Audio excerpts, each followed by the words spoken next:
আল্লাহ পাক তার প্রতি রহম করুন যে আমার এই কথাগুলোকে অন্যের কাছে পৌঁছে দিবে। নবীজির ভাষণ। এরপর নবীজি বলছেন, জেনে রাখো নিশ্চয়ই তোমাদের পরস্পরের, মুসলিমদের পরস্পরের সম্পদ, পরস্পরের রক্ত, পরস্পরের এই যে জান মাল ইজ্জত, এগুলো একে অপরের জন্য হারাম। মুসলিমদের পরস্পরের রক্ত, পরস্পরের ইজ্জত সম্মান একে অপরের জন্য হারাম। এর হানি করা একে অপরের জন্য হারাম।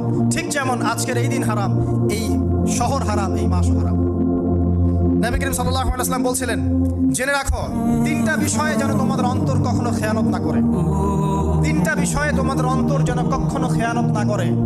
এক, তোমরা যে কাজটাই করবা শুধু আল্লাহ পাকের সন্তুষ্টির জন্য করবে। তোমরা যে কাজই করবে শুধু আল্লাহর সন্তুষ্টির জন্য করবে। তোমাদের শাসক বর্গের কল্যাণ কামনা করবে। তোমাদের শাসক বর্গের কল্যাণ কামনা করবে। 3 নাম্বার, মুসলিমদের জামাতকে আঁকড়ে ধরে রাখবে। মুসলিমদের ইউনাইটেড কমিউনিটিকে আঁকড়ে ধরে থাকবে। এই তিনটা বিষয় পালনের ক্ষেত্রে তোমাদের অন্তর যেন খেয়ানত না করে।